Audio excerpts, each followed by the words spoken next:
Ahora sí, todo bien. Bienvenidos a todos, bienvenidos a nuestra casa, a Judaica Belgrano, dentro de la red de la Fundación Judaica. Hoy y junto con Judaica Cultura tenemos la bendición de poder tener acá a Gabriel, a Gaby, para nosotros, para que nos pueda relatar, contar y poder ponernos más en estos tiempos tan difíciles que desde el 7 de octubre sentimos que nuestros corazones están rotos, nos sentimos más unidos que nunca juntos con Israel. Hoy la diáspora e Israel somos todos unos como pueblo, y así dentro de estos lemas que tenemos dentro de Israel desde el 7 de octubre, Am Echad Lev Echad, y hablamos todo el tiempo de un pueblo con un solo corazón, más que nunca tenemos que poder transformar estas voces en tiempos tan difíciles. Y hoy viene Gaby a traernos claridad, porque siempre que habla nos trae claridad, nos trae un mensaje. Sé que no nos va a conformar a todos, pero él nos va a hablar del corazón, que es lo más importante para poder conocer lo que estamos viviendo. Y le pregunté antes a Gabriel cómo quería que lo presente y me dijo dos cosas para poder presentarlo. Para el que no sabe, es escritor, periodista, un montón de títulos que tiene nuestro querido Gaby, pero principalmente me dijo que diga lo siguiente, que lo que más quiere y desea es aspirar a ser un buen judío, que lo es, y la segunda es que es padre de dos hijos, una hija que está en la Tzabá y un hijo que está por ingresar ahora, prontamente, a la Tzabá, y orgulloso de ver a su familia y a sus hijos y de poder acompañarlo. Y desde la casa, agradecerte por hoy poder estar junto con nosotros. Sabemos de tu shlichut que tenés tan fuerte de poder hacer que el mundo pueda abrir los ojos en tiempos tan difíciles y que podamos entonces de esta manera hoy escucharte, preguntarte y también poder conocer y tener más claridad nosotros, que también nosotros necesitamos como judíos en la Argentina para poder hablar también con quien tenemos a nuestro alrededor. Un aplauso para el Señor.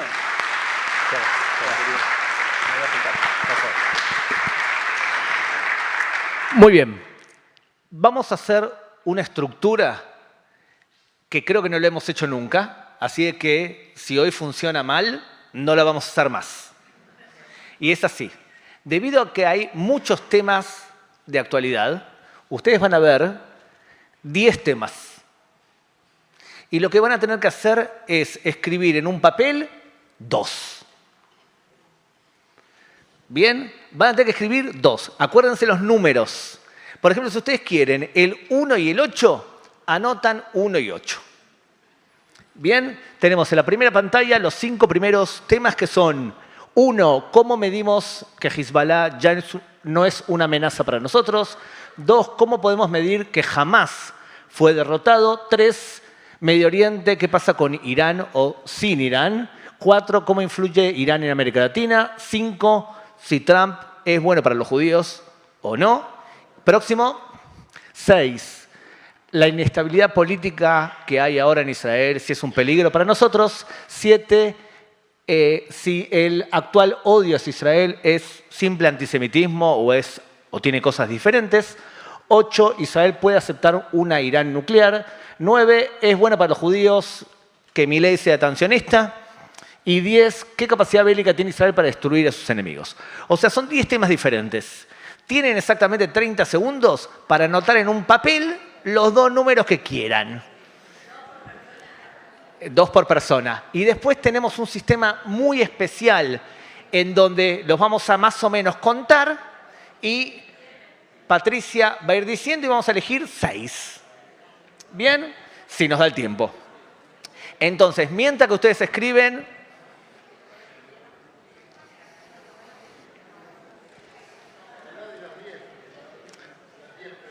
no. Claro.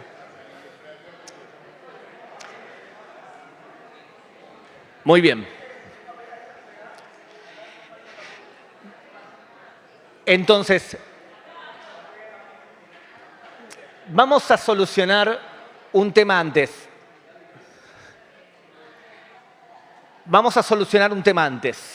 Y es que cuando yo termine de explicar todo lo que voy a explicar, hay una pregunta que seguro va a surgir. Y esta pregunta que seguro va a surgir va a ser: ¿cómo puede ser que Israel se dejó atacar el 7 de octubre? ¿Cómo puede ser que Israel se dejó atacar el 7 de octubre? sé que estoy haciendo un problema porque estoy explicando algo cuando algunos están escribiendo todavía, pero quiero seguir el ritmo de esto. ¿Cómo puede ser que Israel fue atacado el 7 de octubre? Y la verdad es que no tiene que ver con un error táctico y tampoco tiene que ver con una idea de, bueno, zona liberada y fue algo que Israel hizo adrede. Acá el problema es muy profundo y el problema es que hay ciertos sectores de la sociedad israelí que son muy homogéneas y en donde mucha gente piensa igual y en donde amigo trae amigo. Y nosotros traemos a gente que piensa muy parecido como pensamos nosotros. Dicho sea de paso, es uno de los problemas, no digo el único, con el tema de las universidades en todo el mundo, donde un docente recibe una cátedra si es cercano ideológico a quien decide quién da la cátedra. Entonces, hay 4 sectores de la sociedad israelí que son muy homogéneos. El primero, las universidades, la academia. 2, la élite militar. La élite militar israelí está muy influida por lo que dicen Estados Unidos. 3, la justicia en Israel. 4, la prensa en Israel. Estos 4 grupos pensaban varias cosas de forma homogénea. La primera, Hamás está amedrentado, nos tiene miedo. Y como nos tiene miedo, no nos va a atacar. No sería lógico que nos ataque. Esto pasó a ser prácticamente una religión. Cuando Hamás hacía un movimiento detrás de las fronteras, interpretabas que realmente lo hacía para entrenarse o para fanfarronear, y no porque estaban planificando un ataque específico. O sea, primer dogma religioso, Hamás está amedrentado. Segundo dogma religioso, se puede comprar radicalismo islámico con dinero. Y entonces permitimos que 50.000 trabajadores palestinos de la Franja de Gaza entren a trabajar cada día a Israel porque nuestra lógica es quien gana dinero no nos va a hacer un atentado. O nuestro primer ministro que le decían jamás no tiene dinero para poder pagar los sueldos. ¿Por qué no le pedimos a Qatar que Qatar pague los sueldos de los empleados de Hamás? Y de esa forma Hamás está tranquilo porque puede pagar los sueldos mínimos y hay un dinero básico para poder vivir. Entonces Bibi Netanyahu le decía a Qatar, ¿por qué no me dan el dinero en efectivo? Porque por banco no se puede porque está financiado terrorismo. Y le daban 20 a 25 millones por mes para pasar el dinero en efectivo hacia Hamás. Eso es comprar el terrorismo, pensar que el terrorismo es comprable. Eso es el segundo dogma religioso equivocado. El terrorismo islámico no se lo compra y además, no solamente eso, otro de los dogmas que hay también en América Latina, creer que el terrorismo surge de la pobreza. El terrorismo no surge de la pobreza, surge de un adoctrinamiento religioso, que a veces se aprovecha de condiciones de pobreza, a veces. Pero los principales líderes terroristas en el mundo no son pobres. Osama Bin Laden era ultra rico, Ayman al-Zawahiri, el líder de Al-Qaeda tradicional, era médico, venía de una familia rica, Sinwar sí era medio un matón, pero no venía de una familia pobre, y casi todos los líderes de Hamás son gente culta. Khaled Mashal es médico. Mahmoud el-Sahar es físico, tiene un doctorado en física. O sea, no hablamos de gente pobre. Lo que pasa es que queda bien, en la forma de pensar occidental, pensar que la pobreza trae terrorismo. Tercer dogma religioso, pensar que la tecnología es suficiente para parar el terrorismo. Entonces, lo que hizo el ejército de Israel fue pensar que se puede mantener un ejército pequeño y tecnológico. ¿De qué hablo de tecnología? De 2 variables. Primero, pongamos una valla de seguridad muy buena, con sensores, que nadie va a poder entrar por abajo de la tierra. No te sirve para nada si te tiran la valla de seguridad empujándotela. Y segundo, pensar que con cúpula de hierro es suficiente. Cúpula de hierro tiene un problema. Nos pone a nosotros en un lugar pasivo. Porque si podés derribar todo, o buena parte, no atacás. La mejor forma de poder evitar que alguien te dispare misiles es eliminando los misiles. Y no bajándolos en el aire. Si no tenés alternativa, mejor bajarlos en el aire. Se dan cuenta 3 dogmas religiosos. Hamás está amedrentado, se puede pagar al terrorismo no es necesario tener un ejército de mucha gente. Lo que pasó después es táctico. Cuando ocurría algo, interpretábamos la información de manera para que coincidiese con nuestros prejuicios ideológicos. Entonces, ¿por qué pasó lo que pasó? La palabra clave es por una concepción equivocada. No es la primera vez que nos pasa. El pueblo judío tiene un problema. Es años y años de concepciones que no es la primera vez que nos pasa. La guerra de Yom Kippur también fue por una concepción. Y el asesinato de Rabin también. Porque nosotros pensábamos que no puede ser que un judío asesine a otro judío, sino que si va a haber un terrorista va a ser alguien que no sea judío. Y Galamir asesina al primer ministro. Un problema de concepción es mucho más importante que la noticia que la soldada vio o no vio. Lo que hay detrás es mucho más complicado que el atentado en sí. Es una concepción sólida, errada. ¿Quieren ver un parámetro hasta qué punto se puede ver si cambiamos de forma de pensar? Si a partir de ahora Israel, cuando ve que del otro lado de la frontera Hezbollah mueve un misil de un lugar a otro lugar, si Israel lo ataca sin esperar que nos ataquen a nosotros, cambiamos de concepción. Porque hasta ahora, ¿qué hacíamos? Esperábamos que nos ataquen, todo el mundo estaba de acuerdo, se creaba consenso en la población israelí, todo el mundo en el extranjero veía que nos habían atacado y atacábamos. Si Israel a partir de ahora toma la iniciativa, aprendimos del 7 de octubre. Muy bien. Y ahora con que eliminamos esta pregunta que iba a salir seguro, Patricia, vamos con lo primero. Tema 1. 5 minutos. Puede ser que ahora hable rápido. ¿Está bien? Si alguien cree que hablo rápido, no es que yo hablo rápido, ustedes piensan lento. Mentira. Dale, Patricia. Hola. Primer pregunta, más votada, la número 5. ¿Trump es bueno para Israel y los judíos? En este caso, creo yo que la pregunta ¿es bueno para los judíos? Para mí la respuesta es, ¿qué alternativa tenemos? Y además hay otra pregunta también importante y es, ¿ustedes pertenecen al PPJ o no? ¿Qué es el PPJ? Es un partido imaginario creado por un servidor que dice, cuando vos vas a votar en una elección, lo que define, entre otras cosas, tu decisión es la pregunta, ¿es bueno para los judíos o es malo para los judíos? Si la respuesta es sí, sos del PPJ. Fíjense, cuando ustedes fueron a votar, ¿se preguntaron si es bueno para nosotros o no? Porque en general, históricamente para mí, cuando suele ser bueno para los judíos, suele ser bueno también para el país. Porque tenemos patrones morales bastante similares. Es verdad, hay casos extraños, cuando judíos votan a la extrema derecha en ciertos países de Europa. Pero son casos fuera de lo común. Muy bien.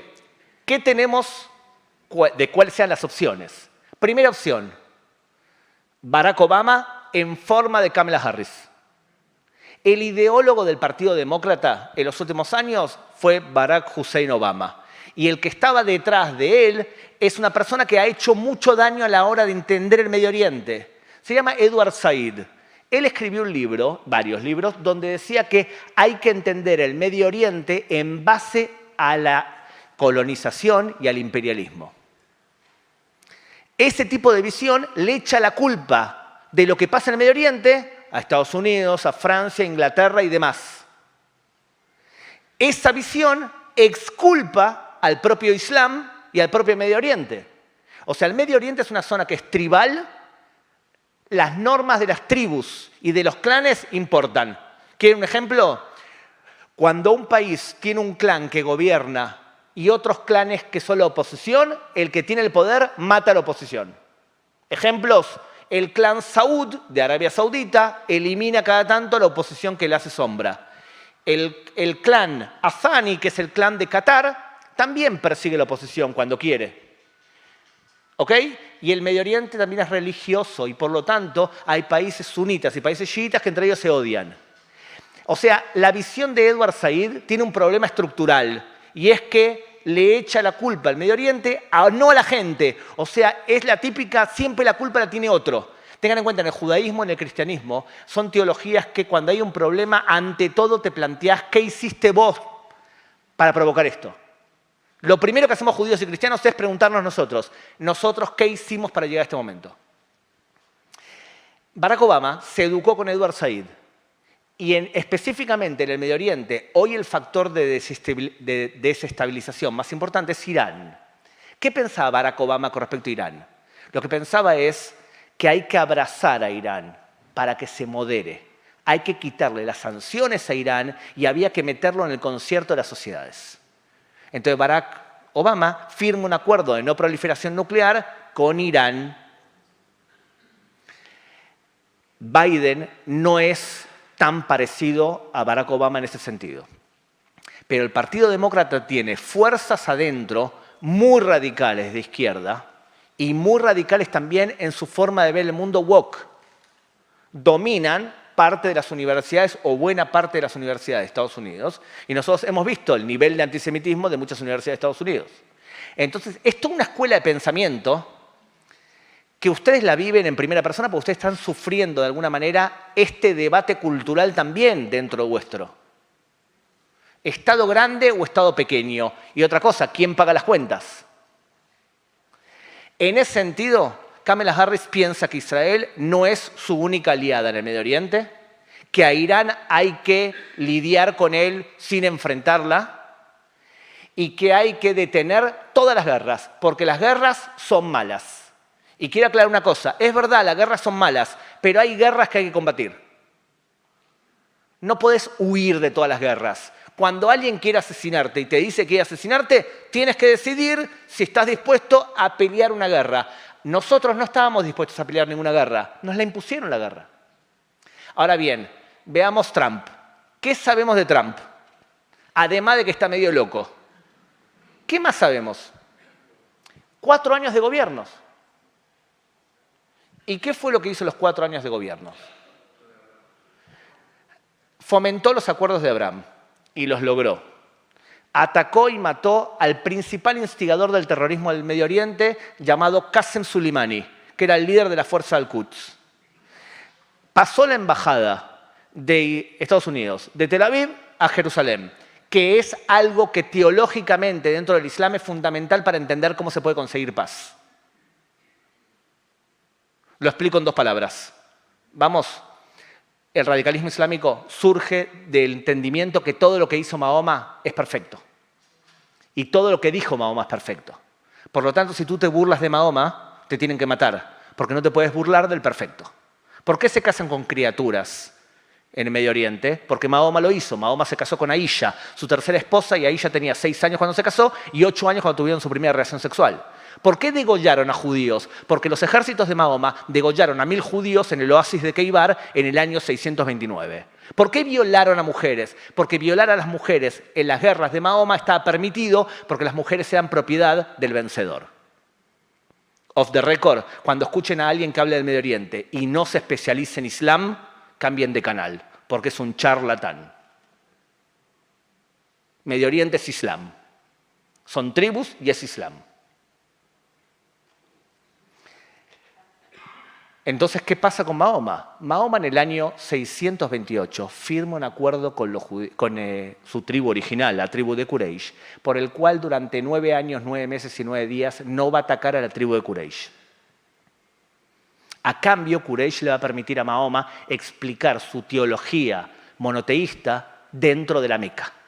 ¿Se entendió el acuerdo? No me atacás más y yo a cambio te dejo hablar. ¿Por qué los de Quraysh le permitieron a Mahoma eso? Porque eran comerciantes. Y los comerciantes no quieren guerras, quieren seguir haciendo negocios hasta que les imponen las guerras. Entonces lo dejan hablar a Mahoma. El primer año Mahoma habla solamente. El segundo año la tribu de Quraysh se va a hacer negocios por el mundo. Mahoma toma la ciudad, mata a los líderes de Quraysh, se terminó el asunto. Y le dicen a Mahoma, Mahoma, mentiste. Se puede mentir si favorece al Islam. Violaste la tregua. Las treguas existen para violarlas si favorecen al Islam. Se llama en teología islámica pacto con Mahoma con la tribu de Quraysh o pacto de Hudaybiyah. ¿Y qué tiene que ver con todo esto? Si Trump pasa la embajada de Tel Aviv a Jerusalén, ¿qué le transmite al mundo musulmán? ¿Que Israel es fuerte o es débil? Es fuerte. Cuando Israel es fuerte, aumenta las probabilidades de paz. Porque el agresor sabe que le conviene porque no puede derrotar al fuerte. El atentado del 7 de octubre nos transmite fortaleza o debilidad. debilidad. Y cómo tenemos que reconstruirla para que vuelvan a ser fuertes, ganando. Matar, asesinar a Hassan Nasrallah, líder de Hezbollah, ¿nos transmite fortaleza o debilidad? ¿Se dan cuenta? En el Medio Oriente, si sos fuerte, firmás acuerdos de paz.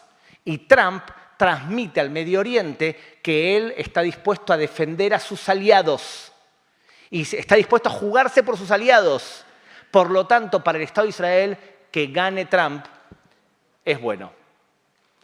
¿Arabia Saudita quiere que gane Trump? Sí, porque de esta forma se frena Irán. ¿Emiratos Árabes Unidos quiere que gane Trump? Sí. La pregunta del millón es por qué los judíos en Estados Unidos, el 70% votó a Kamala Harris. Para Israel es buenísimo que ganó Trump. Lo que creo yo es que Netanyahu hace tiempo que sabe que iba a ganar Trump, porque hizo una serie de movimientos, como por ejemplo ayer echar al ministro de Defensa, que lo tenía entre ojo y ojo, aprovechando las elecciones en Estados Unidos. ¿Está bien? Muy bien. Primer tema, liquidado. Segundo.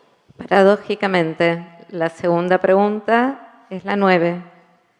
¿Es bueno para los judíos un Milei tan sionista? Muy bien. Es un problema parecido porque a veces los judíos, cuando evaluamos esta pregunta, nos gustaría que la persona que elijamos es una persona que nos parezca perfecta en todo sentido. Y nosotros en el Medio Oriente estamos acostumbrados a otra forma de pensar. Y es, hay personajes que son malos y otros que son peores. Así es en el Medio Oriente. Ahora bien, no significa que aquí sea igual, que aquí sea igual. Lo que digo es lo siguiente. Estamos de acuerdo que el presidente es convencidamente no solamente pro-judío, no solamente pro-sionista, no solamente pro-Israel. El tipo es un convencido. Punto. Convencido de todo. Ustedes dirán bien o mal, pero digamos que por ahora lo que ha demostrado como presidente es que tiene coherencia ideológica. Puede ser que ustedes digan, está totalmente equivocado su coherencia ideológica, pero que hasta ahora ha demostrado coherencia. Fíjense con echar a una ministra de Exteriores que votó en contra de algo que le parecía a él fundamental. La despidió en 5 segundos. O sea, puede ser que no sea una actitud muy amigable para su gobierno, digámoslo.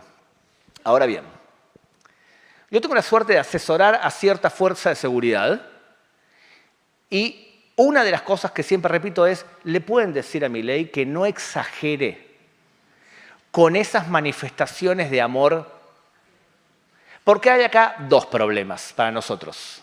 El primero es que la forma de expresarse de un antisemita hoy son 3 variables. Hay 3 discursos clásicos de un antisemita moderno. El primero, yo no soy antisemita, yo soy antisionista. Es el primer tipo de discurso de un antisemita hoy.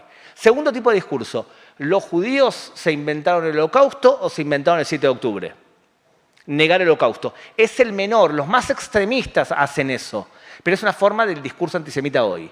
Y el tercero es un texto en francés.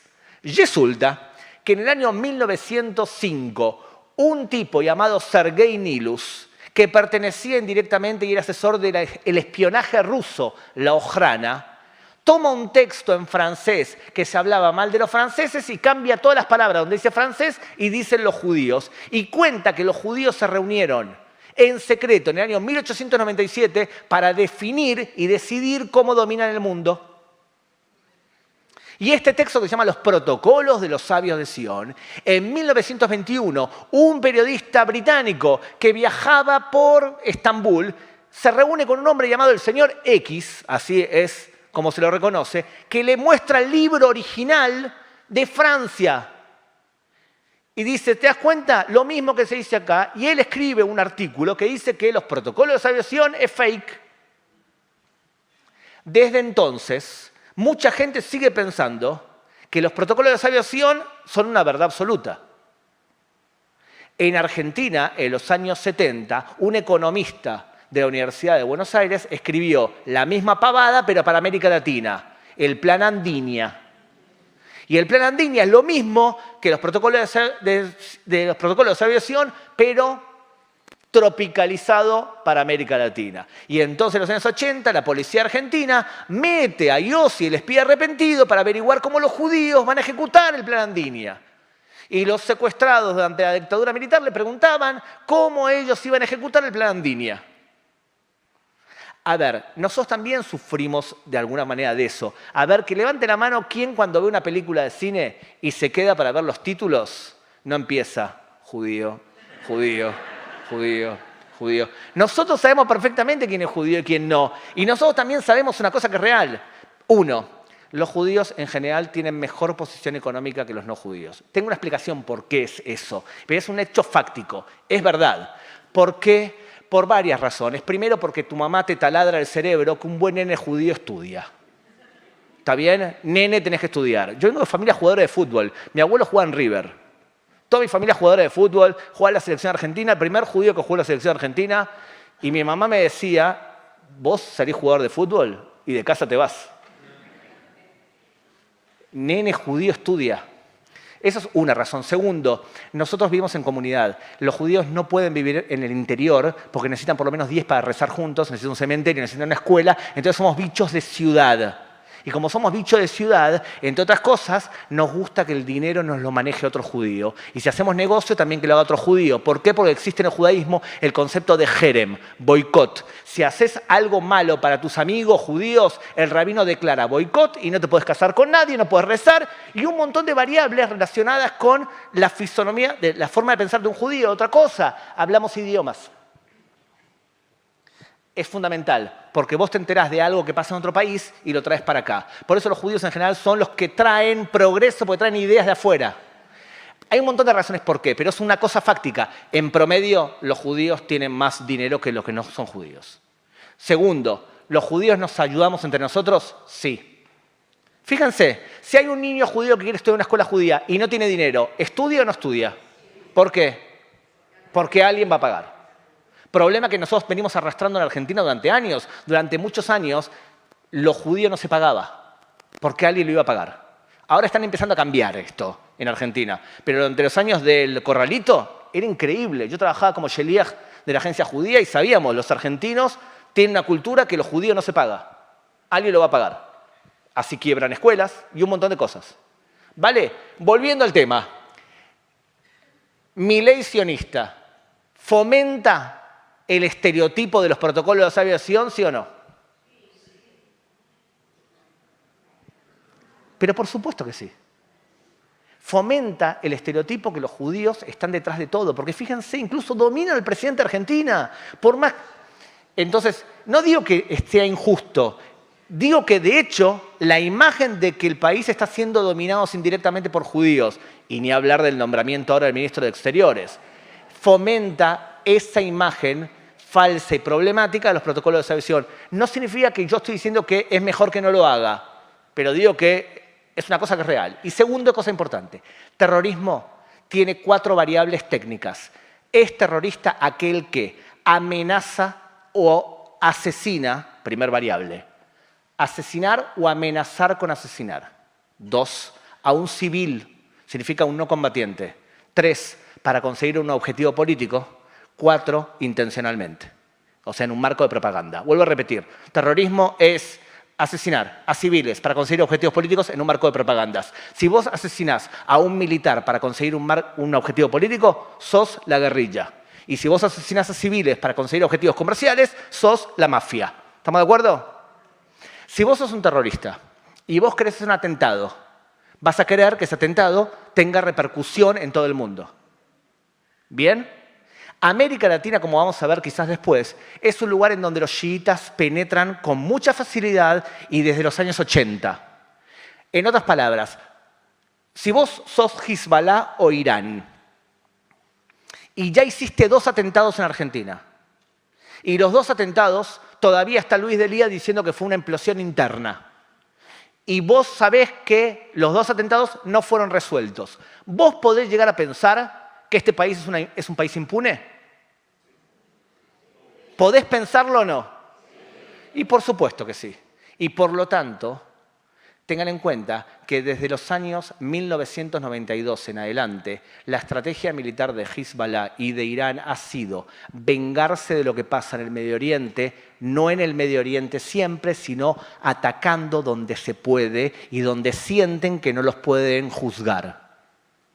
Año 1992, Israel mata a Abbas Musawi, líder de Hezbollah.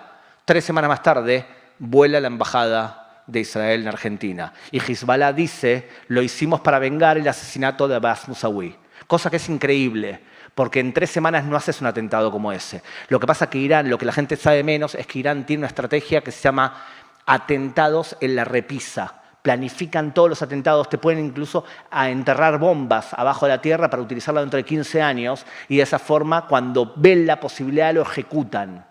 Ahora yo les pregunto lo siguiente, si vos sos Irán y querés hacer un atentado, ¿en dónde de América Latina vas a hacer un atentado?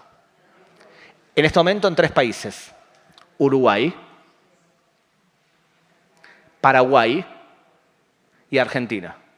¿Por qué no en Chile? Porque tienen un gobierno de izquierda que coquetea con Hezbollah.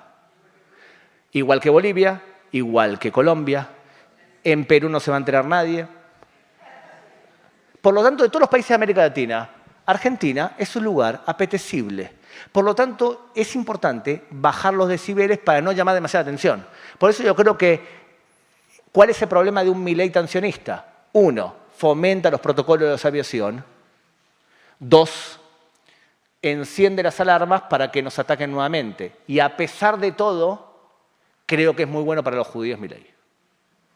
Porque otra vez, tiene, es verdad, esos 2 factores que acabo de decir ahora, pero tiene un montón de cosas que son magníficas. Por ejemplo, en el judaísmo y en el mundo protestante, aquel que se esfuerza más tiene derecho teológico a recibir más. Esfuérzate para realmente recibir beneficios, estudia más. Es algo que es esencial en la doctrina teológica judía. Esa forma de pensar es muy judía y es muy protestante también. Fíjense, Estados Unidos tiene esa forma de pensar en la gestación del país. Y puedo hacer una lista larga, pero yo creo que de todas formas, evidentemente, díganme, de todos los presidentes que hemos tenido en el país últimamente,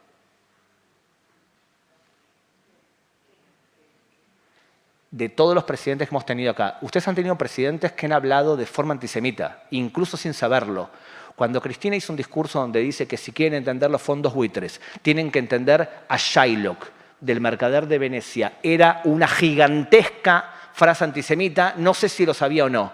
¿Por qué? Porque Shakespeare no era antisemita, pero escribió un libro llamado El mercader de Venecia, donde muestra al judío, que es Shylock, que es un ser humano que tiene sensibilidad y que llora y se siente mal porque a él lo agreden. Entonces Shakespeare no era antisemita y mostraba un Shylock humano. Pero cuando la gente veía la obra en el teatro, le lanzaba al judío tomates. O sea, la reacción ante Shylock era antisemitismo, no lo que escribió Shakespeare. Y ustedes vieron la película de Al Pacino, que es una película antisemita en todo sentido. Lo muestra Shylock como es. Cuando se refería a Shylock de los fondos buitres, estaba citando un personaje claramente antisemita. ¿Lo sabía o no lo sabía? Sumémosle el entendimiento. Hemos tenido varios presidentes que para los judíos y para Israel no fueron buenos. Muy bien. Segundo tema. Tercero. Pregunta número 7. ¿El actual odio hacia Israel es simple antisemitismo? No. Sí, el antisemitismo no murió. De hecho, salió de vacaciones durante 70 años. No era políticamente correcto ser antisemita, sino era mucho más correcto decir que tú eras antisionista. ¿Está bien? Y yo dije las 3 formas de reconocer un antisemita. Ahora bien, rápidamente, ¿cómo podés identificar a alguien que habla de forma antisemita? 3 variables. ¿Está obsesionado con los judíos o con Israel? ¿Siempre evalúa todo de forma maniqueísta? Todo es blanco y negro y todo lo que hacen los judíos, no importa lo que sea, es malo. Y tercero, insulta. Israel es un estado apartheid, los judíos son nazis, hace un genocidio. Eso, en simple lógica, es inaceptable. lo utilizan como insulto. ¿Por qué lo utilizan como insulto? Están copiando un patrón de conducta nazi. Los nazis, antes de asesinar judíos, convencieron a parte de la humanidad que los judíos no eran seres humanos, que se veían como seres humanos. Pero que era una raza, que era una subraza, que se aprovechaba de la gente creativa para aprovecharse de ellos. Y por lo tanto, como era una subraza, ¿qué problema había de eliminar una subraza? Utilizan la palabra para una guerra dialéctica, para que sea legítimo asesinar al sionista de los países. Entonces, estas son las tres formas. ¿Quieren otra forma? Muy bien. Cuando una persona delegitimiza al Estado de Israel, demoniza al Estado de Israel y tiene doble estándar, es un antisemita. O sea, lo que le pide Israel no se lo pide a nadie más. Demoniza, delegitima la existencia del Estado de Israel y tiene doble estándar. Son dos variables. Ahora bien, lo que estamos viendo nosotros acá del odio hacia Israel no es solamente antisemitismo. Y tiene que ver con otras cosas también que nos están pasando. Y una de las cosas que nos está pasando es que hay un movimiento woke en el mundo en donde tiene ciertas características. Uno, odian todo lo que sea blanco y todo lo que tenga que ver con progreso occidente. Aman la comida naturista. Aman a los pueblos indígenas. Odian al monoteísmo, odian la estructura de producción de dinero actual, odian y aman. Y cuando ellos verifican en la lista quién representa todos los valores occidentales, los valores monoteístas, los valores de nadie mejor que Israel. ¿Y saben qué? En muchos sentidos tienen razón.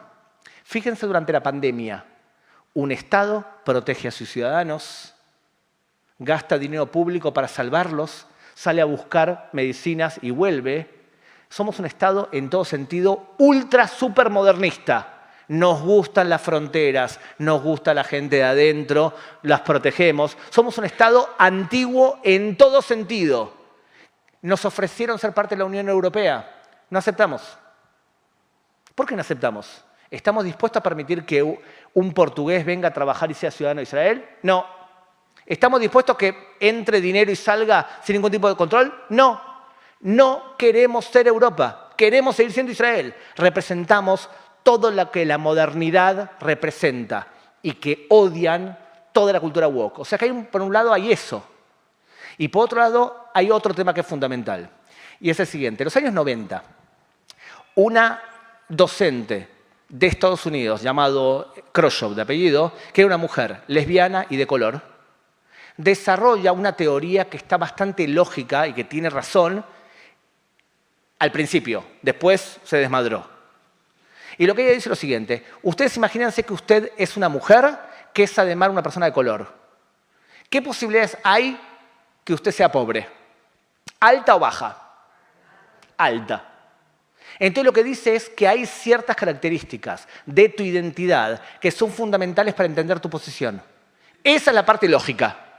¿Cuál es la parte ilógica que se desmadró? La identidad es fundamental para tu persona.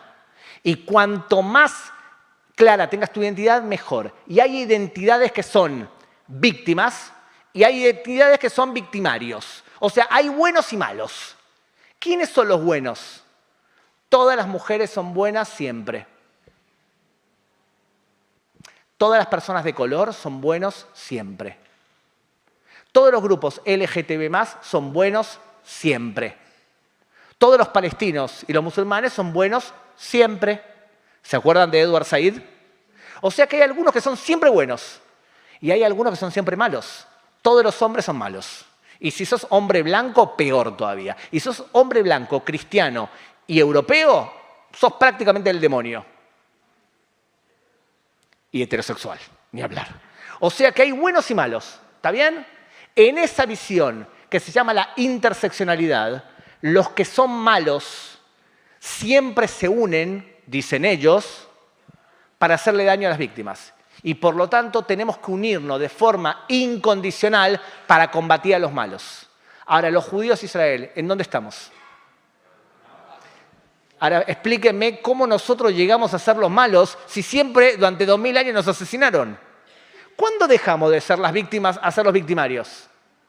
Bueno, en el imaginario público de la interseccionalidad, los judíos de Israel somos los poderosos. Y como sos poderoso, sos malos. Recuerden, desde el punto de vista filosófico, si vos sos poderoso en sociedades judías y protestantes, te felicitan por el esfuerzo. En culturas que son posmodernistas, te castigan por ser poderoso.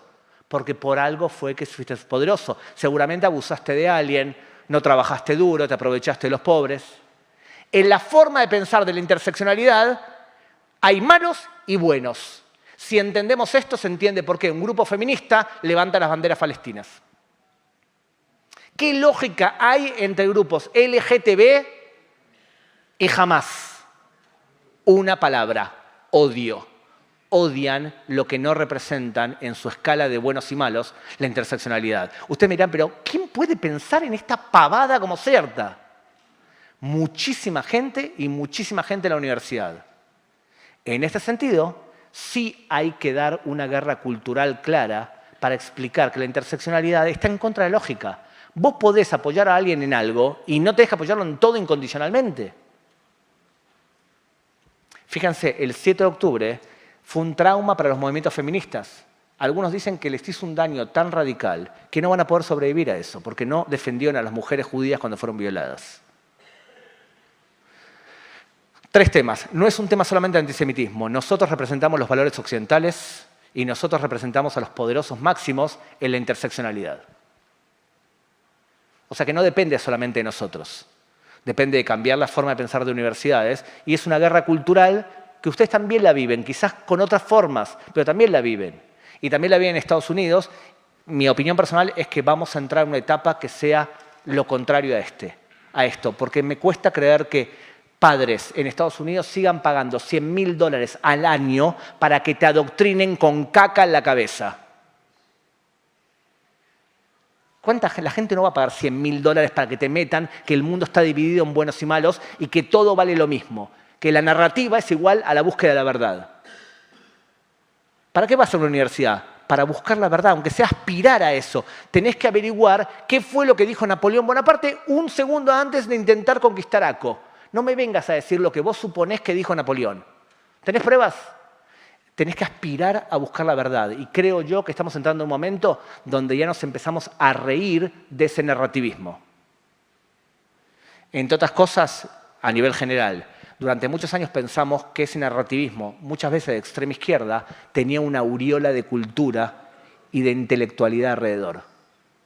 Y ahora nos vamos dando cuenta que mucha gente de extrema izquierda, igual que gente de extrema derecha, tiene una característica común: son analfabetos.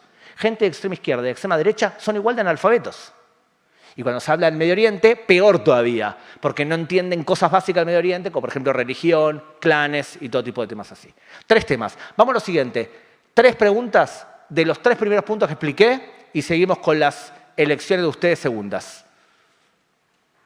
Quejas, preguntas, no estoy de acuerdo con mi ley, algo.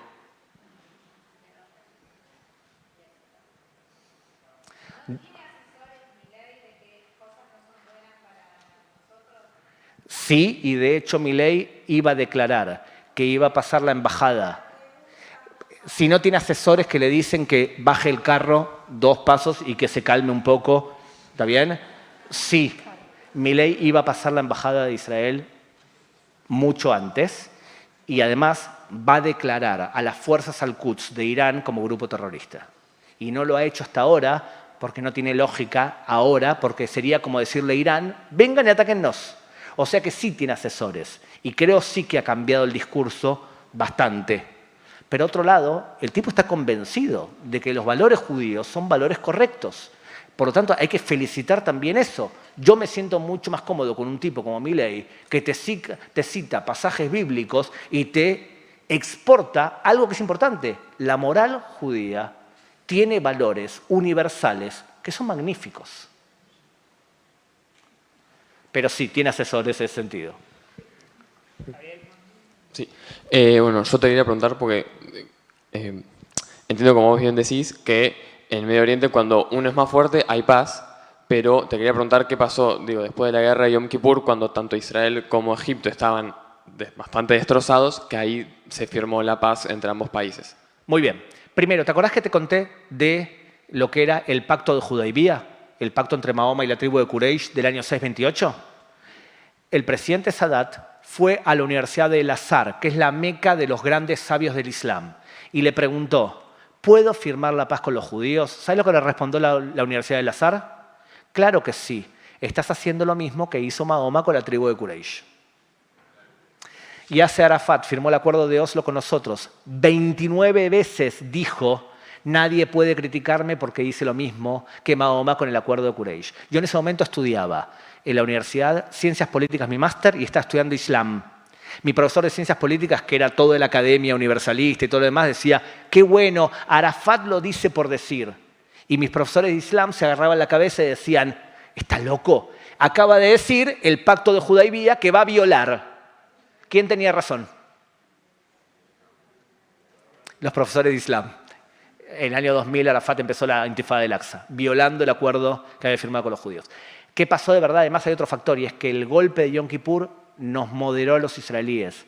No estábamos dispuestos a ceder y estábamos en una nube de gloria por el ataque, por la victoria del 67. Pero esto tiene que ver con el pueblo judío. Somos un pueblo ciclotímico, no sé si se dieron cuenta, pero pasamos de la euforia a hundidos completamente. Históricamente, 67, qué pueblo buenísimo Israel que vence a todo el mundo. 73, qué desastre. 76, vamos a rescatar a nuestros hermanos en Entebbe. Ningún pueblo como el pueblo judío. 82, guerra del Líbano, desastre. Y así, fíjense ahora, 7 de octubre, desastre. Ahora, ¿cómo estamos? Vipers. Ahora estamos en la gloria, ahora estamos en un momento de gloria. La pregunta es si no nos vamos a volver a hundir. Eso pasó, 2 procesos. Una, fue un acuerdo que respetaba el acuerdo de Hudaybiyah. 2, nos bajaron un poco los humos. Gabriel, ¿cómo te va? Te hago una consulta. Viendo las potencias de Medio Oriente como Irán, Turquía e Israel, ¿vos ves factible ahora que ganó Trump que se firme rápidamente un acuerdo de paz con Arabia Saudita? Sí, totalmente. Es más, para mí el acuerdo es una de las razones del ataque del 7 de octubre, porque lo que pasa es que en el Medio Oriente Irán amenaza a todos los sunitas y entonces los sunitas quieren aliarse con Israel para que combata a Irán. Y lo segundo, estamos viviendo un periodo de tiempo postpetrolero. El petróleo deja de ser importante o es menos importante. Y por lo tanto, si tú eres un país petrolero como Arabia Saudita, como Qatar, como Emiratos, tenés que diversificar tu economía para poder adaptarte a un periodo postpetrolero. Fíjate que Emiratos Árabes Unidos y Qatar se han transformado en países que es barato volar porque pasás por ahí. Son potencias de avión, porque diversificaron su economía. Qatar se compró la mitad de Nueva York. Los fondos de inversión de Qatar compraron un montón de territorios en Nueva York, en Estados Unidos. Entonces, intentan diversificar su economía. Yo creo que Arabia Saudita entiende que Israel es socio potencial porque lo complementa, pero para poder hacer eso tenés que moderar tu interpretación del Islam. Y lo vienen haciendo. Voy rápidamente a esto. El país más moderado en el Medio Oriente es Emiratos Árabes Unidos. Desde hace 20 años han hecho un programa educativo que lo primero que hicieron fue expulsar de las escuelas a los palestinos. Porque los palestinos radicalizaban a sus hijos. Y lo segundo que hicieron fue crear un programa de estudios basado en el concepto de tolerancia. Entonces vos tenés ahora en Emiratos Árabes Unidos, vas a Dubái y vas a encontrar en un lugar llamado la Casa de Abraham, vas a encontrar una sinagoga, una mezquita y una iglesia, porque ellos educativamente fomentaron la tolerancia. Ahora, Arabia Saudita durante años le llenó la cabeza a la gente que los judíos eran malos malísimos. Arabia Saudita empieza a cambiar su forma a través de fomentar otro tipo de educación. Ejemplos, hace 2 años citaron al discurso final del ayuno de Ramadán a un imán que era sionista, se declara sionista y estuvo en Auschwitz. Y él dio el discurso final. En los libros de estudio de Arabia Saudita empiezan a escribir la palabra Israel, o por lo menos no escriben la palabra territorios palestinos ocupados. Lo que pasa es que lo van a lograr preparar a la población para un nuevo acercamiento a los judíos. Que eso nos lleva también al tema palestino. ¿Por qué hay terrorismo? Porque hay una educación al odio que está muy, muy enraizada en la sociedad. Cambia la educación y vas a tener paz. La respuesta es sí. Vamos a firmar una paz con Arabia Saudita, no me queda la menor duda. Pero además con Arabia Saudita vamos a firmar con Kuwait, con Omán, con Indonesia. ¿De qué depende de nosotros? Tenemos que ser fuertes en 4 cosas. Somos fuertes militarmente. ¿Nos respetan? ¿Somos fuertes económicamente? ¿Somos fuertes políticamente? Y somos fuertes moralmente. Si somos fuertes en esas 4 cosas, la gente se acerca. Fíjate, el 7 de octubre nos debilitó militarmente. Tenemos que volver a crear esa imagen de que somos potentes. Económicamente, sí somos potentes. Somos un país que sabe lo que quiere producir. Tercero, políticamente, con Trump somos mucho más potentes que con Biden. Moralmente, si nuestros soldados se comportan mal, hay que castigarlos. Nosotros no podemos actuar como otras bestias. Cuando un soldado hace algo que es ilegal, debe ser castigado. Muy bien. Supuestamente tenemos que terminar en 20 minutos, así que vamos a ver cuánto llegamos. Pregunta número 4. ¿Cómo influye Irán en América Latina? Mal. Ok, lo siguiente. Irán desde los años 80 ha penetrado en América Latina porque ideológicamente Irán es chiita. Los chiitas son el 15% del Islam. 15% del Islam. Están obsesionados con que los sunitas los conquisten.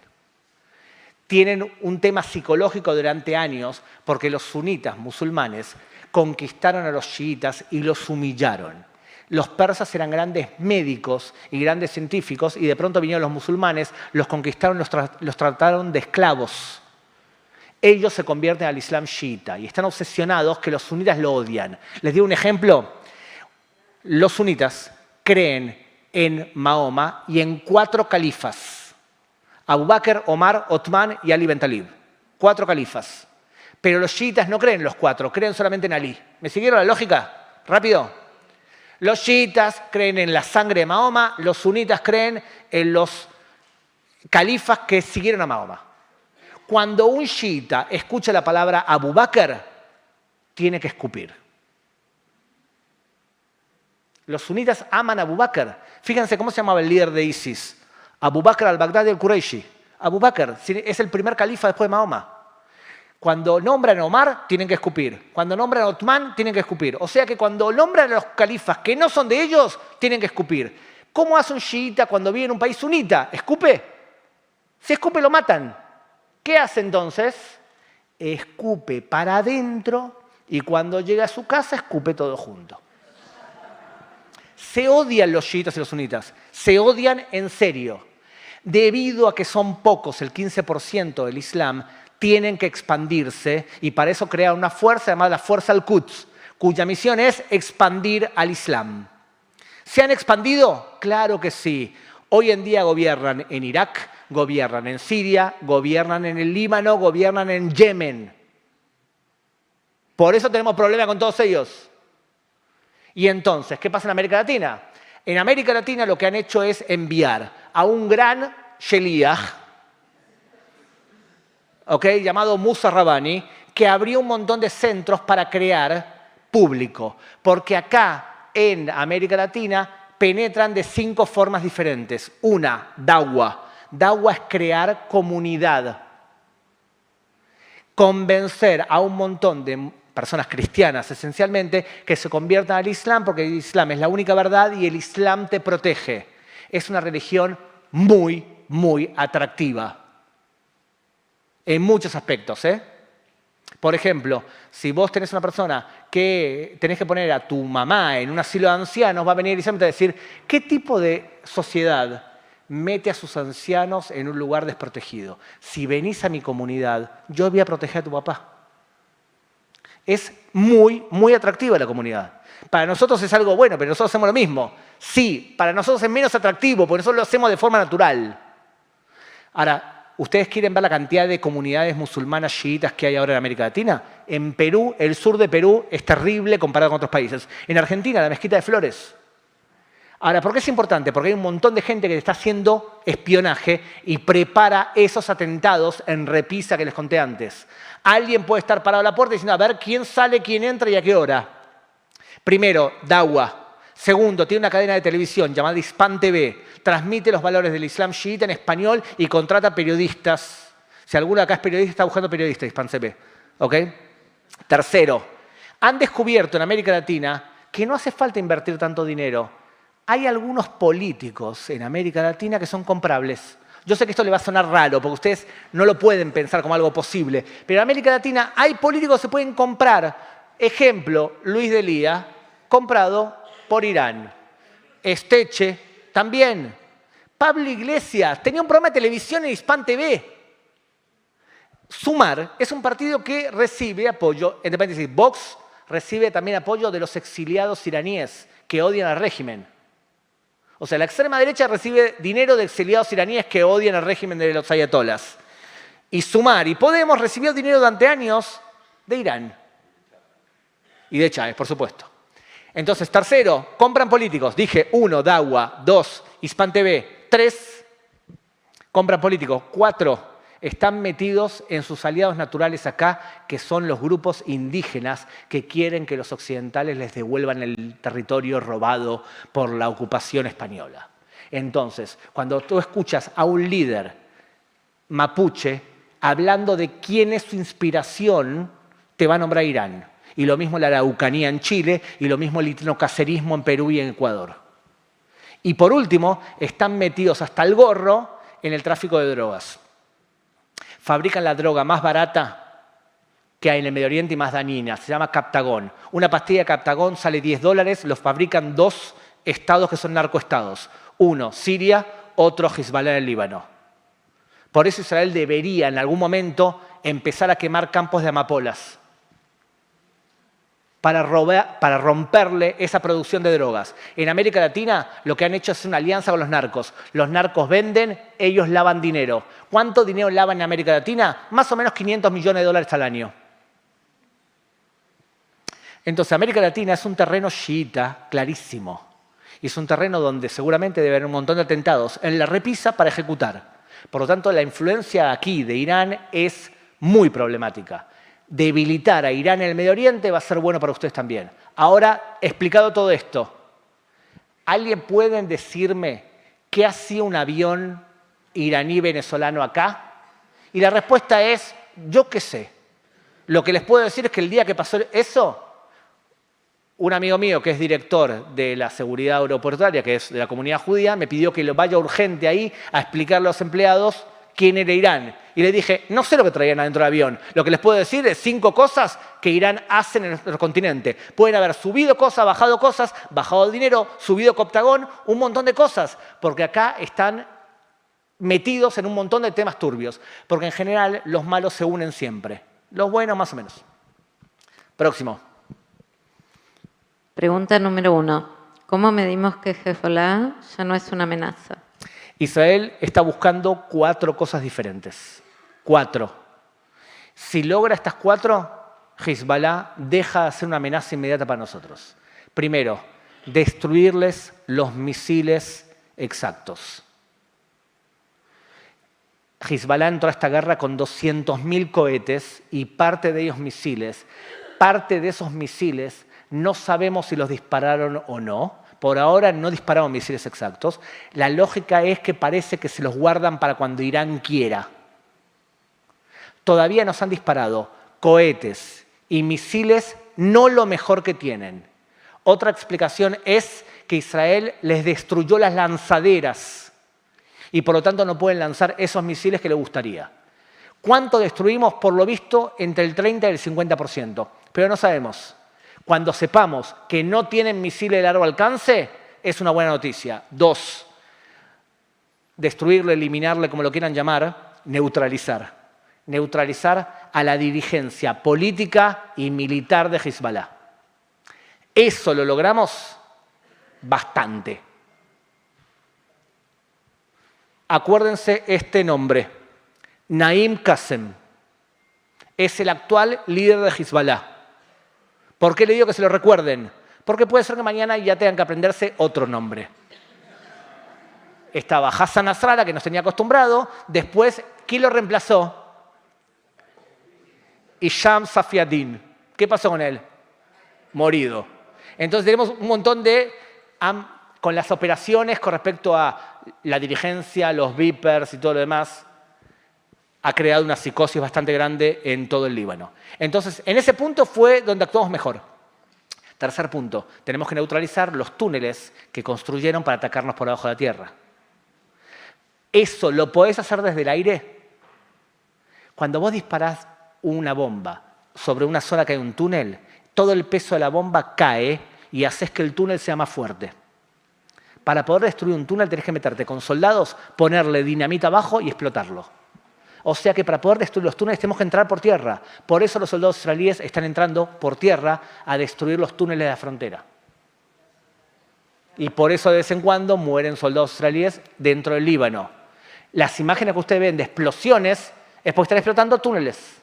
O sea que tenemos matar a la dirigencia, destruir los túneles, destruir los cohetes. Y cuarto, destruir la capacidad económica para comprar apoyo. Hace pocos días Israel destruyó 20 sucursales de 31 que tenían un banco de Hezbollah. Este banco, ¿cómo funcionaba? Tú traías dinero en oro y pedías que te den $100. Tenías que traer una pieza en oro que valiese por lo menos 130. La diferencia se la quedaba Hezbollah. Por eso había enorme cantidad de oro metida en los bancos y por eso los libaneses rascaban a ver si podían encontrar algo de oro. Y lo segundo es que funcionaba así. Irán le da gasolina a Siria. Siria la compra el Estado de Siria y en vez de pagárselo a Irán, se lo dan en efectivo a Hezbollah. Por eso tenían alrededor de $5.000 millones metidos en esos bancos. Romperle los bancos, quemar el dinero, no tienen cómo pagar a la población para que los apoye. Conclusión, ¿cómo medimos que Hezbollah está débil? Si le destruimos los misiles, si le destruimos a los líderes, si destruimos el dinero, si destruimos los túneles. ¿Cómo estamos ahora? Líderes fue lo mejor que logramos por ahora. Túneles, estamos trabajando en eso. Dinero, algo se logró. En el Líbano no hay, está en el sur. ¿Ok? O sea que vamos en buen camino. Lo que Israel tiene que hacer es crear las condiciones para que los libaneses tomen control de su futuro y se saquen de encima a Hezbollah. ¿Puede ocurrir? Puede ocurrir. Por ahora hay que debilitar a Hezbollah. ¿Está bien los 4 factores? Si ahora escuchan una noticia y dicen Israel destruyó 8 bancos. Gabriel nos contó que era por el tema del dinero. ¿Está bien? O ¿por qué soldados están en el sur? Están buscando los túneles. Muy bien. Última. Pregunta número.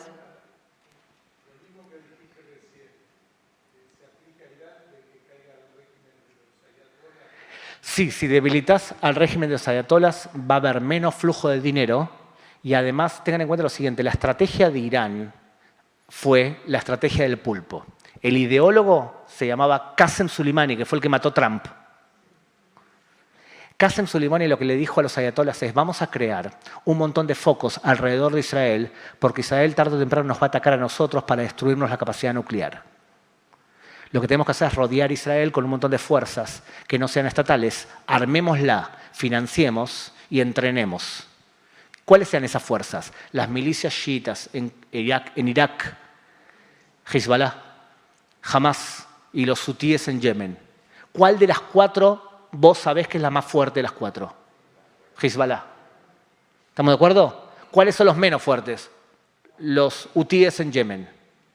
Si vos lo que haces es destruís a los brazos, haces que Irán pierda millardos de dólares que invirtió en esa teoría del pulpo, y si golpeás a la cabeza del pulpo, entonces realmente los debilitas y debilitas todo eso. La contracara es la pregunta que hizo él, porque si debilitas tanto a Irán, Arabia Saudita no le va a tener miedo. Se aleja la posibilidad que firme un acuerdo con nosotros si es que lo que le interesa es salvarse de Irán.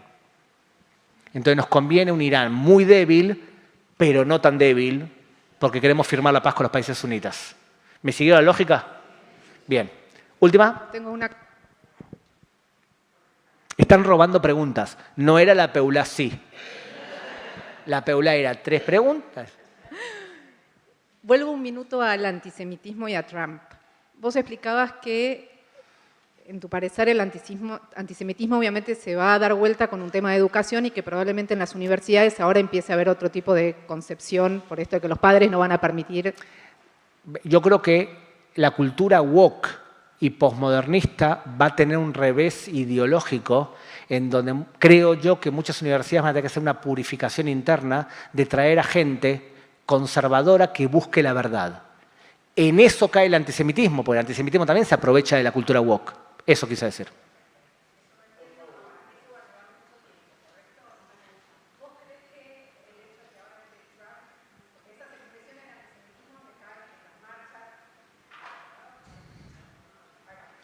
Todas estas expresiones de antisemitismo con las marchas, o el otro día veía en Instagram un congreso en una cadena hotelera americana donde es pro-Palestina diciendo vamos a destruir mismo América, digamos, Trump puede llegar a tomar medidas, digo, más allá del cambio de concepción y de educación que va a llevar tiempo, ¿pueden haber medidas inmediatas de frenar y de reprimir todo este tipo de expresiones? Y eventualmente, si la respuesta es sí, ¿esto también podría llegar a contagiarse en Europa a partir de las medidas que tome Trump?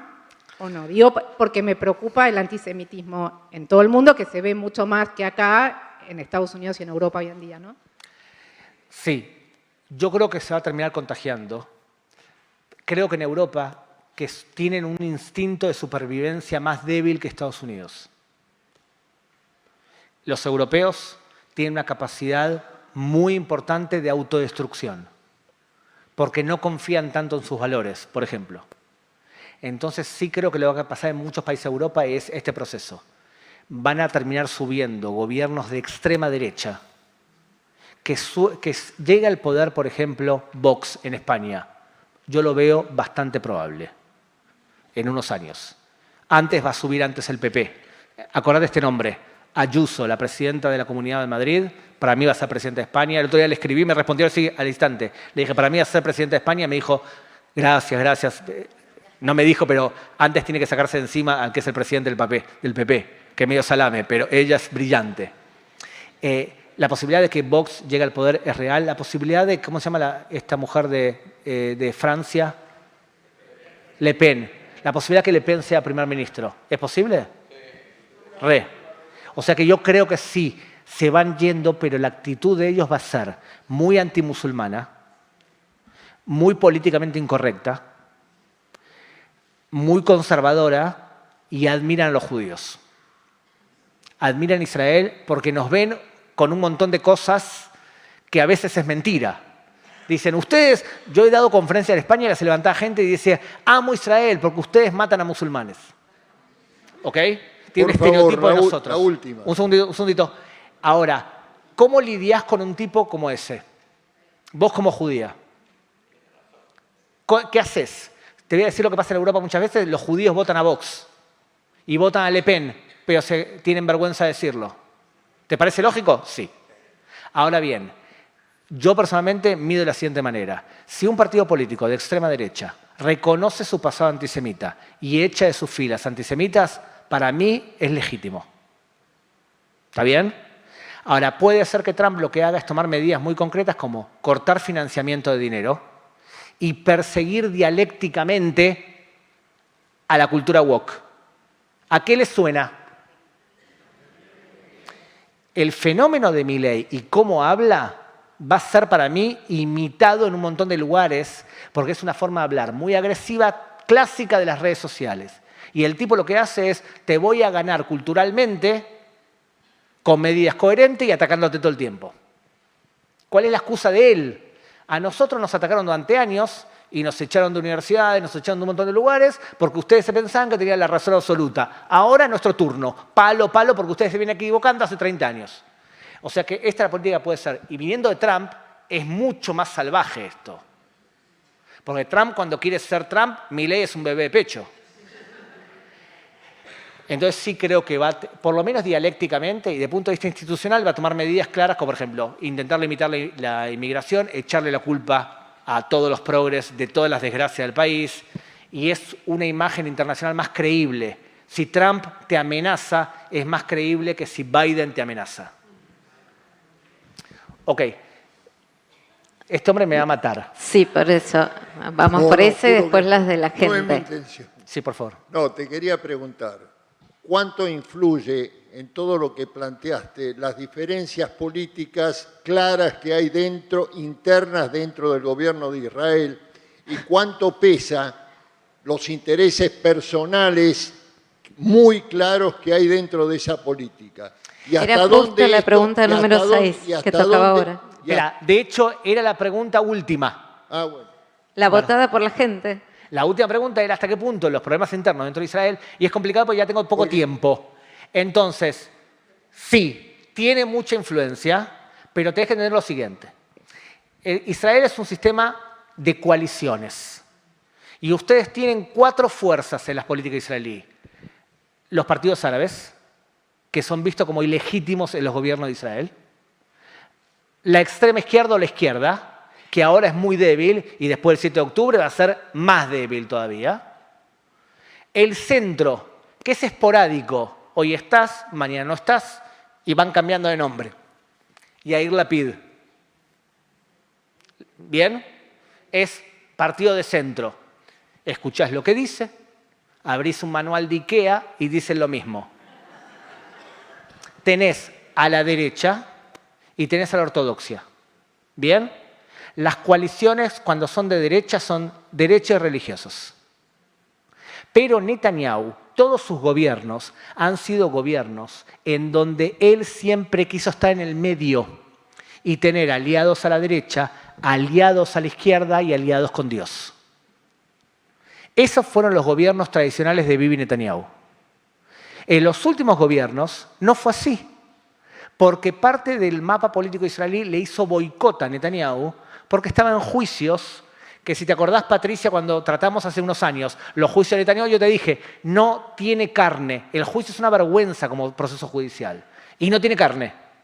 Pero le hicieron mucho boicot a Netanyahu porque está en juicio. Cuando en las elecciones del año 22 hay elecciones, Netanyahu tiene 2 alternativas. O forma gobierno con la extrema derecha y él es el más izquierdista de su gobierno, o llama a elecciones nuevamente. ¿Qué decidió? Llamar a elecciones nuevamente. En este gobierno viene el ministro de Justicia y propone una reforma judicial que yo técnicamente creo que está bien, pero que le hicieron para el demonio. Vos no podés corregir un error de 35 años en 5 meses. Tenemos un error estructural profundo en la justicia israelí. Les voy a dar un solo ejemplo. ¿Alguno acá es abogado? ¿Sos abogada? ¿Un juez puede meterse en un tema político? ¿Por qué? Según la doctrina de Aarón Barak, todo tema es judiciable. Significa que expones al juez a que exponga su ideología. Segundo, principio de legitimidad. Yo te choqué a ti tu auto. ¿Está bien? ¿Vos me podés hacer juicio a mí? ¿Porque te choqué el auto? ¿Pero el Señor te puede hacer juicio a ti porque yo te choqué el auto? No. ¿Por qué? No tiene legitimidad. En Israel, los jueces decidieron por jurisprudencia que cualquier persona puede hacerle juicio a otra, incluso si no estás implicado. Ese tipo de cosas que puede ser el activismo judicial de Zaffaroni con esteroides. ¿Está bien? Es lo que hay en la justicia israelí, lamentablemente. Pero vos no podés corregir eso en una medida que es en 5 minutos cambias todo. Son 35 años de eso. Entonces, la idea estaba bien, la ejecución fue pésima. ¿Qué provocó eso? Que las élites que tienen ese poder salen a la calle a protestar y tiene lógica. Entonces, todo eso provoca ciertas cosas. Por ejemplo, que soldados digan, no sirvo al ejército por la reforma judicial. Lo escucha Hamás. ¿Qué piensa Hamás? ¿Israel es débil o Israel es potente? Por lo tanto, los problemas internos de Israel, claro que influyen. ¿Qué sería bueno para mí? Que Netanyahu deje el poder porque es responsable del 7 de octubre. Pero Netanyahu no es el único culpable. El ejército es más culpable que Netanyahu. Mucho más culpable. Porque hay varios culpables. El ejército, con toda la ideología esta que jamás está amedrentado, bla, bla, bla. Netanyahu, que es el responsable político. Pero vos tenés otros factores que también son culpables. La prensa israelí. Es terrible. La prensa israelí nos mintió durante años que la desconexión de la franja de Gaza era genial. Y que jamás estaba amedrentado. ¿Vas a escuchar a un periodista diciendo, yo fui parte del problema? Los jueces en Israel. Llega a la justicia el siguiente tema. Terrorista que hace atentado, hay que destruirle la casa. La justicia interviene. No, está mal, viola sus derechos humanos. ¿Cómo amedrentas a un terrorista si él no sabe que tiene que pagar un precio? Entonces, ¿la justicia va a asumir su parte del problema? No. La prensa tampoco. Netanyahu debe asumirlo. Y los militares también. ¿Cuál es el problema? Y con esto termino. Los judíos nos gustan los líderes que tienen dos características. Robert Dahl decía que hay 4 fuentes de poder. La ley te da poder, la tradición te da poder, el carisma que tenés te da poder, el conocimiento te da poder. Los judíos amamos el carisma y el conocimiento. Y la ley muchas veces son sugerencias. En Israel no hay leyes de tránsito, hay sugerencias de tránsito. Nosotros tenemos una tradición que, off the record, tenemos 2000 años de entrenamiento salteándonos la ley. Porque en Europa nos decían, los judíos no pueden hacer eso. Vamos a buscarle la vuelta. ¿Sí o no? Entonces, tenemos 2000 años de entrenamiento. Nos amamos el carisma y el conocimiento. Pregunta del millón. Ok, se va Netanyahu, bárbaro. Decime un líder que tenga carisma y conocimiento como Netanyahu hoy en Israel. Piénsenlo nomás. Yo no digo que, ojo, yo creo que tiene que renunciar, pero ojo. Llenar los zapatos de Netanyahu no es simple. Es un tipo que ha hecho muchas cosas bien y otras cosas muy mal. Te digo cosas bien. Él dijo que los palestinos había que firmar un acuerdo de paz con los palestinos último, primero con los países árabes. ¿Tiene razón? Tiene razón. Netanyahu decía que Israel tiene que ser muy fuerte económicamente para poder enfrentarse a sus vecinos. Israel con Netanyahu hace 20 años estamos mucho más fuertes de lo que estamos antes.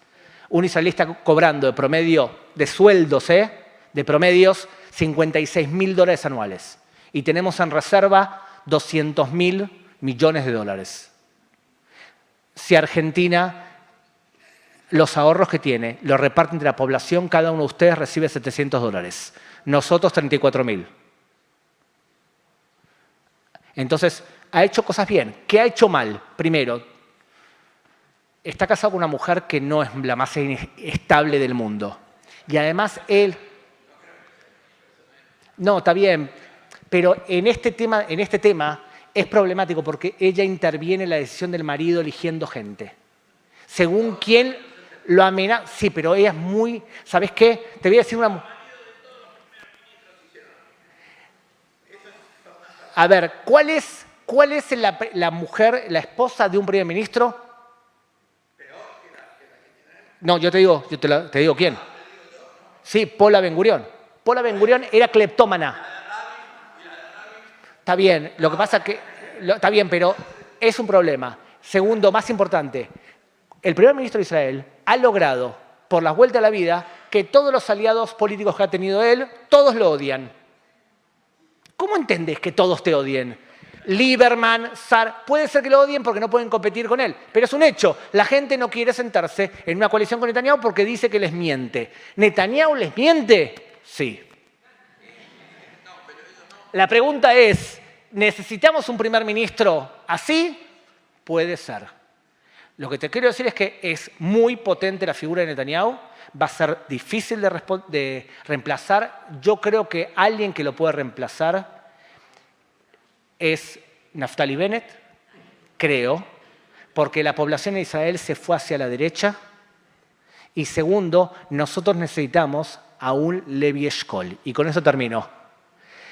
Un gran primer ministro de Israel fue David Ben-Gurión. Y cuando David Ben-Gurión pierde el poder en el año 63, el partido Mapai tiene que elegir un líder. ¿Y a quién eligen? A Levi Eshkol.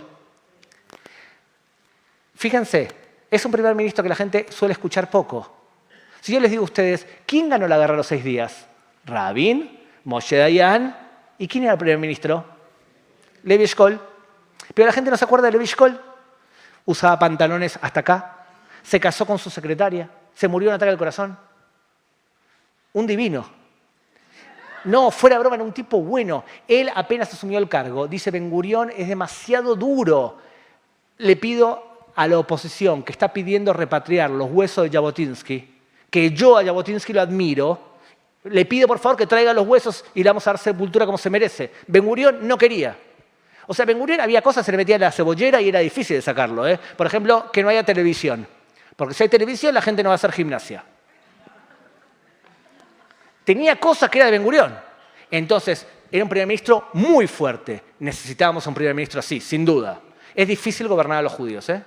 Ahora, viene Levi Eshkol. Y Levi Eshkol transmite una armonía que era muy necesaria para Israel como ahora. ¿Cuál era el problema? Levi Eshkol tiene que enfrentarse a la guerra de los 6 días. Y el hombre duda. Y el chiste que se cuenta en Israel en el año 66 es este. Tengan en cuenta, es un chiste del 66. Levi Eshkol entra a un bar a tomar algo. Y el hombre, el camarero, le dice, señor Eshkol, ¿qué quiere tomar? Algo caliente. ¿Qué quiere tomar? ¿Café o té? Y Levi Eshkol dice, y no sé, mitad café y mitad té. Ese chiste se contaba sobre Levi Eshkol. ¿Podemos ganar una guerra existencial con Levi Eshkol? No. Ese problema. Pero necesitamos a alguien que nos pacifique internamente y que reparta amor gratuito. Bibi Netanyahu no es la persona, creo yo, para hacer eso, para sanarnos internamente. Pero tengan en cuenta, es mucho primer ministro.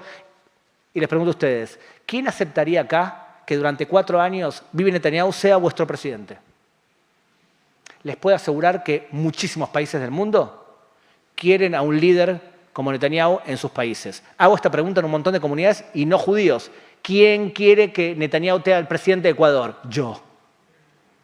Es mucho primer ministro. O sea que es un tema difícil. No es blanco y negro. Yo lo que les digo es, Israel ahora está viviendo un momento en donde la gente perdió la taruta, perdió la cabeza. Vos decís que Netanyahu hizo cosas buenas, sos un vivista. Decís que sos malo, todo lo contrario. No, claro, es una grieta. No podemos seguir así. O sea que hay que entender, Netanyahu hizo cosas buenas, hizo cosas malas. Es el momento para mí que se vaya, pero otra gente va a decir, no, tiene todavía pila para rato. Ustedes decían, lo importante, no crean lo que escuché muchas veces del periodista Tenenbaum. Él cree que el problema de Israel es Netanyahu. Netanyahu no es el problema de Israel. Tenemos otros problemas mucho más graves. Hay gente mucho más extrema que Netanyahu y que sabe mucho menos de economía que Netanyahu y que entiende Estados Unidos mucho menos que Netanyahu. Netanyahu no es el problema, porque si Netanyahu ahora cae, el próximo primer ministro va a ser de derecha o más de derecha que Netanyahu. La población israelí no va a votar a la izquierda ahora, después del 7 de octubre. Muchas gracias.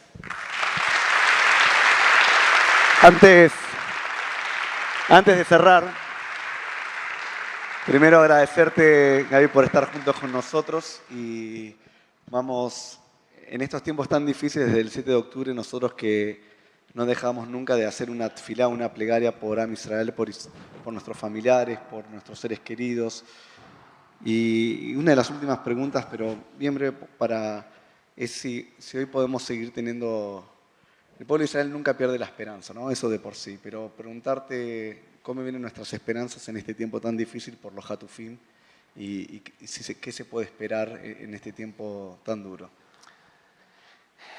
Es difícil que logremos que los 101 que están en manos de Hamás vuelvan. Según la prensa kuwaití, hay 25 vivos. Según la prensa de otros países, dicen que hay 50 vivos. Hamás quiere una cantidad de condiciones que son siempre las mismas, que Israel no las puede aceptar. Hamás exige que nos retiremos ahora de la Franja de Gaza y que aceptemos que Hamás es el gobierno de los palestinos. Israel no lo va a aceptar. Se puede llegar a un acuerdo sin un cese de fuego momentáneo que recuperemos a lo máximo posible. Si el acuerdo es 6 semanas de cese de fuego, que Israel se retire a la Franja de Gaza, que nos retiramos también del paso de Filadelfia para recibir a cambio 30 secuestrados, yo acepto. ¿Está bien? Hay israelíes que no van a aceptar. Si podemos recuperar lo que sí, termina las 6 semanas y volvemos a atacar la Franja de Gaza. ¿Está bien? Eso sí. Pero soy bastante pesimista con respecto a la posibilidad de recuperar buena parte de los secuestrados. Eso es lo primero. Y lo segundo, si tenemos esperanzas, hagamos un ejercicio contrario. Díganme, por favor, un periodo histórico que el pueblo judío ha estado mejor que ahora. Un periodo histórico. ¿Rey David? Sí, está bien, pero no éramos una... Claro, a veces alguien me dice, el rey Salomón, un desastre. Tenía 1000 mujeres, 1000 suegras, construyó altares paganos. Cuando él se murió, el hijo siguió con la política impositiva del padre, un desastre, nos dividimos. Y nosotros pensamos que era el Jajam Beadam, el más inteligente de los reyes. ¿Estás dispuesto a volver a la época de Salomón? Yo ni en pedo. Me quedo acá, déjame como estoy ahora. Sabemos lo que queremos como pueblo, sabemos qué producimos. Somos un pueblo que es una potencia militar. Los judíos saben defenderse. ¿Cuándo supimos defendernos? O sea que cuando estés desesperado y triste que nos pase algo, para mí la pregunta es, decime un periodo de tiempo que estuvimos peor. Vas a encontrar un montón de tiempos. Nunca estuvo mejor. Por lo tanto, hay que seguir siendo fuertes y valientes.